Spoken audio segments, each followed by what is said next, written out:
கிறிஸ்துவுக்குள் பிரியமானவர்களே, இந்த நாளுக்கான மாலை நேரம்னா அப்போஸ்தலனாகிய பவுல் ரோமருக்கு எழுதின நிருபம் 10ஆம் அதிகாரம் 18வது வசனம். ரோமர் 10:18, ரோமன்ஸ் 10:18. இப்படி இருக்க அவர்கள் கேள்விப்படவில்லையா என்று கேட்கிறேன். கேள்விப்பட்டார்கள். அவைகளின் சத்தம் பூமி எங்கும், அவைகளின் வசனங்கள் பூச்சக்கரத்துக்கு கடைசி வரைக்கும் செல்லுகிறதே. இப்போ அப்போஸ்தலனாகிய பவுல் அடுத்த நிலைக்கு கொண்டு போகிறார். ஏன்னா இப்போ இஸ்ரவேலில் அவ்விசுவாசம் இருக்குது. இந்த அவ்விசுவாசத்துக்கு காரணம் அது அவங்களுக்கு வெளிப்பாடு இல்லைங்கிற அர்த்தம் இல்லை. அதாவது அவங்களுக்கு அவங்க கேட்கலன்னு அர்த்தம் இல்லை, வெளிப்பாடு இல்லை. ஏன்னா இங்கே சொல்லும்போது அவங்க வெளிப்பாடு இல்லைங்க கேட்கலன்னு சொல்ல முடியாது. ஏன்னா சுவிசேஷமும் அவங்களுக்கு பிரசங்கிக்கப்பட்டிருக்கு. அது மாத்திரமில்லை, கர்த்தருடைய படைப்புகளும் பறைசாற்றி கொண்டு இருக்கிறது. இது 19வது சங்கீதத்தில் 4வது வசனத்தை எடுத்து அவர் இங்கே சொல்கிறார் அப்போஸ்தலனாகிய பவுல். நீங்கள் 19வது சங்கீதம் நம்ம எல்லாருக்கும் தெரிஞ்ச சங்கீதம் தான். அதில் முதல் 4 வசனம் பார்த்தீங்கன்னா உங்களுக்கு புரியும். அவங்க கேள்விப்படவில்லையா அப்படின்னு சொல்லக்கூடிய ஒரு காரியத்தை கேட்குறாரு. ஏன்னா இப்போ இஸ்ரவேல் தேச மக்கள் என்ன சொல்லலாம், ஒரு எக்ஸ்கியூஸ் சொல்லலாம், நாங்கள் கேட்கலன்னு. இல்லை நீங்கள் கேட்டீங்க. ஏன்னா உங்களுக்கு என்ன, ஏற்கனவே இது கொடுக்கப்பட்டது. அதுக்கு என்ன தெரியுமா சொல்கிறாரு, படைக்கப்பட்டவைகளும் தேவன் உண்டுங்கிறத காட்டுகிறது. ஏன்னா 19வது சங்கீதம் என்ன, வானங்களும் பூமி, வானங்கள் என்ன, தேவனுடைய மகிமையை நமக்கு பறைசாற்றுகிறது என்று சொல்லக்கூடியதாக. அப்போ என்ன, இது இஸ்ரவேல் தேச மக்கள் எப்படி பழைய காலத்தில் தீர்க்கதரிசிகளை வெறுத்தாங்க, நிராகரித்தாங்க. அப்போதும் கர்த்தர் பேசி கொண்டு தான் இருந்தார். இப்பொழுதும் தேவன் தம்முடைய படைக்கப்பட்டவைகள் மூலமாக இன்னும் பேசி கொண்டு தான் இருக்கிறாரு. ஏன்னா தேவனுடைய சுவிசேஷம் எப்பொழுதும் எல்லாருக்கும் வெளியரங்கமாக பிரபலமாக பிரசங்கிக்கப்படுது. ஏன்னா சுவிசேஷம் என்ன எல்லா இடத்துக்கும், யூதர்களுக்கும் சரி யூதர் அல்லாத புறஜாதியாருக்கும் போய்கொண்டே தான் இருக்கு. அப்போ இது எல்லாருமே இந்த சுவிசேஷத்தை கேட்டுக்கொண்டே தான் இருக்கிறாங்க.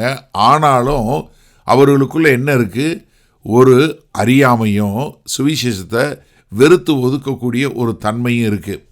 அப்போ அதனால் என்ன, இங்கே அவர் என்ன சொல்கிறாரு, இதனால் தேவனுடைய காரியம் போயிடுச்சு.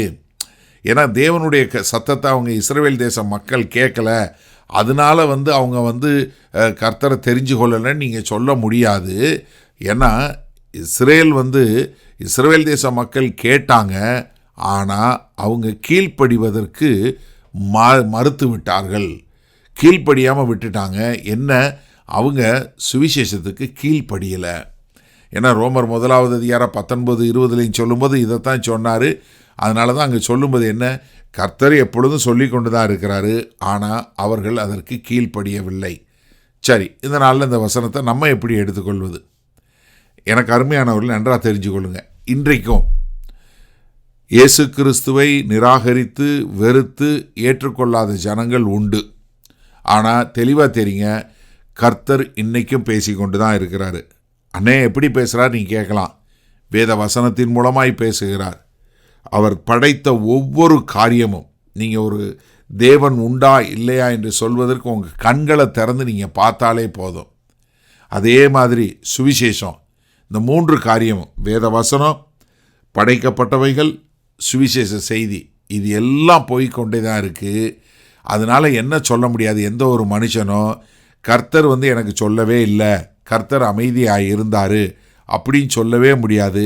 ஏன்னா தேவன் தான் யார் என்பதை எப்பொழுதும் இந்த பூலோகம் பூச்சக்கரம் முழுவதற்கும் வெளிப்படுத்தி கொண்டே இருக்கிறார். அப்போ அதனால் என்னென்னா, நீங்கள் கேள்விப்படுவதும் விசுவாசிப்பதும் ஒன்றும் இல்லை. ஏன்னா இஸ்ரவேல் தேச மக்கள் கேட்டாங்க, ஆனால் அவங்க என்ன பண்ணல, கீழ்ப்படிந்து அதற்கு பதில் கொடுக்கல. அப்போ நம்ம என்ன பண்ணணும், இப்போ நம்மளும் இந்த சுவிசேஷம் கேட்குறோம் இல்லையா, இந்த சுவிசேஷ செய்தியை கேட்குறோம். இந்த கேட்குற நீங்கள் என்ன பண்ணணும், அதற்கு கீழ்ப்படியக்கூடிய மக்களாக இருக்கணும். சமயத்தில் நம்ம வீட்டில் கேட்குற மாதிரி தான் இருக்கக்கூடாது. எப்படி, ஒரு செய்தியை சொல்லுவாங்க, எல்லாம் ஊன்னு சொல்லிவிட்டு பிறகு கடைசியில் ஐயோ நான் சொன்னியா, நான் கவனிக்கவே இல்லைன்னு சொல்லுவோம். அப்படி இல்லை. ஏன்னா கர்த்தர் யார் என்பதை, அவருடைய மகிமையை பூலோகம் முழுவதும் காட்டுது. படைக்கப்பட்ட ஒவ்வொரு காரியமும் காட்டுது. ஒன்றும் இல்லைங்க, கண்ணாடியில் போய் நீங்கள் உங்களை பாருங்கள். உங்கள் சரீரம் எப்படி ஒர்க் பண்ணுதுன்னு உங்களால் கண்டுபிடிக்க முடியுமா? முடியவே முடியாது. அதையே நம்மளால் அறிந்து கொள்ள முடியவில்லையே. அப்போ ஆண்டவர் எவ்வளவு அழகாய், நேர்த்தியாய், எவ்வளவு அறிவுபூர்வமாக, எவ்வளவு பிரமிக்கத்தக்க அதிசயமாக உங்களை படைச்சிருக்கிறாரு. அப்போ கர்த்தர் இன்னைக்கு உங்கள்கிட்ட பேசித்தானே இருக்கிறாரு.